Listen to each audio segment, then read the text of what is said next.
Shake Donald Trump's hand, a real American. Strickland to have a moment there with Donald Trump after a win.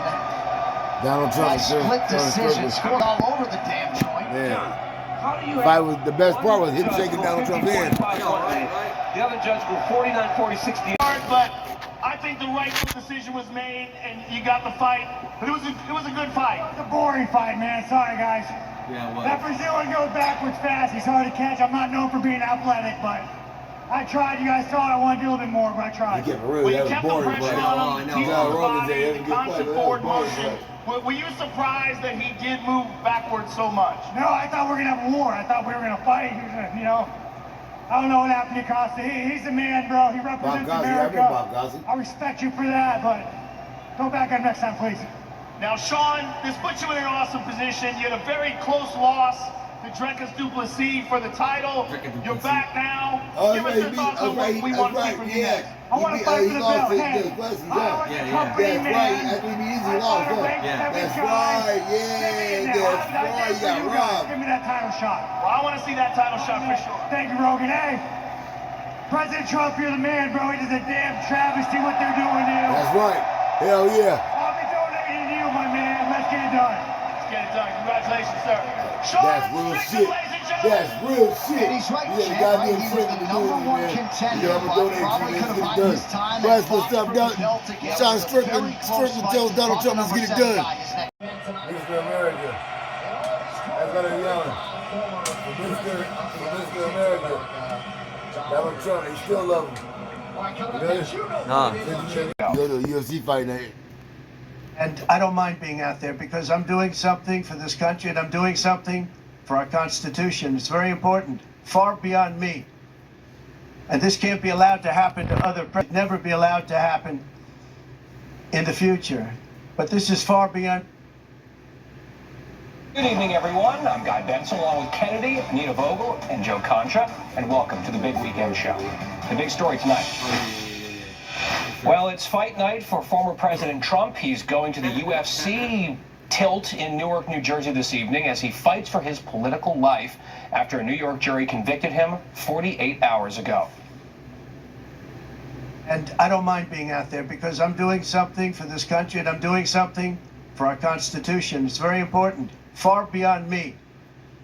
And this can't be allowed to happen to other presidents. It should never be allowed to happen in the future. But this is far beyond me. This is bigger than Trump. This is the verdict. Donald John Trump. Don't tell me.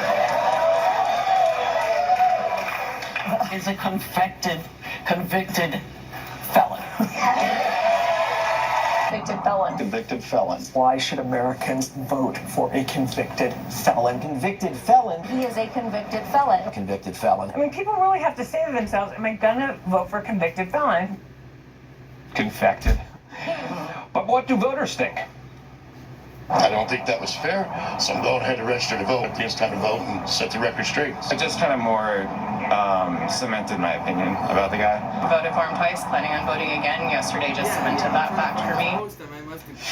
All right, so Kennedy, a lot of us have been arguing that the whole purpose of this trial was to manufacture the convicted felon label for Donald Trump prior to the... But yes, they have bankrolled not only Alvin Bragg, but George Gascon in Los Angeles, and Mike Schmidt, who is the DA in Portland, and a lot of these ultra-leftist DAs who are ruining once great cities. So, you know, you were talking before the show about how, I believe it was Politico, they deemed Alvin Bragg as a reluctant prosecutor. And it's the only thing he's reluctant to prosecute are rapes and violent felonies. But, you know, here, and there are still a lot of people who are still undecided, looking around going, what was the crime? I don't get it, because if you look at the Paula Jones case with Bill Clinton, he did pay her $850,000, and I'm sure there are thousands of other cases of, you know, hopeful presidential mistresses who've been paid off. Are you going to dig up and prosecute every one of those zombie cases? No, probably not, and this boiled down to, despite all the sort of unseemly sordid details, these were internal miscategorizations of payments that didn't actually cause any financial harm to anyone. There was no victim that they then turned into 34 felonies. It was a wild thing to see. Campaign, how did they document the payments to the law firm that paid for the Steele dossier? How did Hillary Clinton's campaign, what was the bookkeeping there? Interesting question. And Anita, on that Politico headline, the reluctant prosecutor. There are a few problems with that when it comes to Donald Trump. Yeah, I think a lot of people chuckled over that tweet. Alvin Bragg made no secret that he wanted to get Donald Trump. I mean, that's out there. Everybody heard it. He ran on it. Everybody knew it. So that headline is, it's interesting. It's kind of troubling, I think. It's wrong. It's wrong. And back to your question about what was the crime. I mean, we have a lot of very smart legal scholars. MBK